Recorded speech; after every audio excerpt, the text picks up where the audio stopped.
Hello students, welcome to A to Z পরীক্ষা। আমি অনন্যা। আজকে তোমাদের সঙ্গে চলে এসেছি ডেসক্রিপটিভ রিজনিং এর একটা ক্লাস নিয়ে, যেটা কিন্তু তোমাদের ডাব্লিউপি কেপি এসআই মেইনস এর প্রিপারেশনের জন্য কিন্তু খুব খুব ইম্পর্টেন্ট। এখান থেকে কিন্তু তোমরা যাতে ফুল মার্কস করতে পারো, সঠিকভাবে লেখাটা লিখতে পারো, কারণ যখন একটা রিজনিং আমি ব্যাখ্যা করছি সেটা লেখাটা সঠিক হওয়াটা খুব দরকার। প্রত্যেকটা স্টেপের কারণ ডেসক্রাইব করাটা কিন্তু খুব দরকার। তো সেরকমই কিন্তু ক্লাস আজকে একটা করাবো, ঠিক আছে? তো দেরি না করে চলো শুরু করছি। দেখো, এখানে বলেছে যদি ডি ও জি 4, 1, 5, 7 ঠিক আছে হয়, তাহলে জি ও ডি কত? কিভাবে লিখেছি?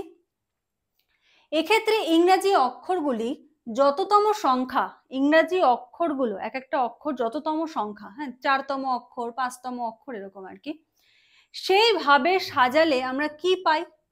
সেইভাবে সাজালে পাই ডি ইজ ইকুয়াল টু 4তম অক্ষর, ও ইজ ইকুয়াল টু 15তম অক্ষর, জি ইজ ইকুয়াল টু 7তম অক্ষর, মানে 4, 15, 7। সুতরাং অনুরূপে জি ও ডি এর ক্ষেত্রে আমরা কি দেখতে পাই? জি হলো 7তম অক্ষর, ও হলো 15তম অক্ষর এবং ডি হলো 4তম অক্ষর, ঠিক আছে? তাহলে সুতরাং জি ও ডি এর এটা কত হবে? 7, 1, 5, 4। উত্তরে আমরা কি লিখবো? নির্ণেয় উত্তর 7, 1, 5, 4। ঠিক এইভাবে কিন্তু তোমাকে ডেসক্রাইব করে যদি লেখো, তাহলেই কিন্তু তুমি এখানে একটা ফুল মার্কস কিন্তু আশা করতে পারো, ঠিক আছে? তোমাদের সিটিং অ্যারেঞ্জমেন্ট আসে, সিটিং অ্যারেঞ্জমেন্টও করানো হবে। আচ্ছা দেখো, 8 নম্বরে বলেছে PEN ইজ ইকুয়াল টু 35 হলে INK ইজ ইকুয়াল টু কত হবে? তো ইংরেজি বর্ণমালা এবং প্রতিটি বর্ণের ক্রমিক সংখ্যা থেকে পাই, ঠিক আছে? ক্রমিক সংখ্যা থেকে কি পাই? দেখো, এইভাবে প্রথমে সাজিয়ে নিতে হবে। একদম এ থেকে A B C D E F G H I J K L M, M এর ঠিক নিচে আমরা লিখবো N O P Q R S T U V W X Y Z, ঠিক আছে?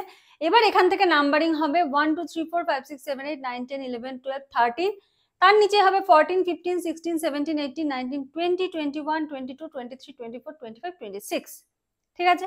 এই চার্টটা কিন্তু আমাদের খুব খুব হেল্প করবে, অনেকগুলোর ক্ষেত্রেই হেল্প করবে। তো দেখো, এখান থেকে আমরা কি পাচ্ছি? PEN এ পি কততম সংখ্যা? 16তম। দেখো পি কোথায় রয়েছে দেখে নাও একটু, এই যে পি 16তম, ঠিক আছে? বারবার করে কর গুনতে হবে না। ই কত? ই হলো 5 নম্বর। এন কত নম্বর? এন হলো 14 নম্বর, এই যে এন, ঠিক আছে? এবার এই ক্রমিক সংখ্যাগুলি যোগ করলে পাই, লেখাগুলো কিন্তু লিখতে হবে এরকম ভাবেই লিখতে হবে, ঠিক আছে? এবার এই ক্রমিক সংখ্যাগুলি যোগ করলে পাই 16 যোগ 5 যোগ 14 ইজ ইকুয়াল টু 35। তাহলে আমাদের শুরুতে কি দিয়েছে? পেন ইজ ইকুয়াল টু 35, 35 বেরিয়ে গেল। অনুরূপে ইঙ্কের ক্ষেত্রে আই কততম সংখ্যা? 9তম, এন 14, কে হলো 11। একইভাবে ক্রমিক সংখ্যাগুলি যোগ করলে পাই কত? 34। তাহলে পেন হলো 35, ইঙ্ক হলো 34। সুতরাং নির্ণেয় উত্তর কি হবে?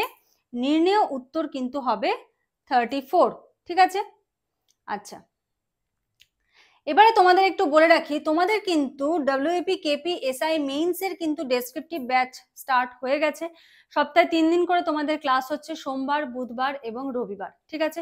তোমাদের ম্যাথ, ইংলিশ, রিজনিং, তারপরে ধরো জিএস, সমস্ত কিছু ইচ অ্যান্ড এভরিথিং কিন্তু করানো হচ্ছে। কোর্স ফিজ রয়েছে 999, কিন্তু প্রথম 50 জনের জন্য কিন্তু ডিসকাউন্ট রয়েছে। তো যারা যারা এই কোর্সটা অ্যাভেল করতে চাও, এটা কিন্তু ওয়ান টাইম পেমেন্ট, এরপরে আর কোনো এক্সট্রা ফিজ লাগবে না। যে তুমি এটা দিয়ে এনরোল করলে, তারপরে তুমি ফোন করলে যখন, তখন শুনলে যে না এটার দিকে তোমাকে ভর্তি হতে হবে, অ্যাডমিশন হতে হবে, তারপর মাসে মাসে 300 করে কি 400 করে দিতে হবে, এরকম কিন্তু কোনো ব্যাপার নেই। একবারই শুধু এই ফিজটা পে করবে, তাও এখন পে করলে 999 লাগবে না, 899 পে করলেই তোমাদের হবে। একবার শুধু পে করবে এবং তোমাদের মেইনস এক্সাম পর্যন্ত কিন্তু তোমরা এই ক্লাসটা করতে পারবে, ঠিক আছে?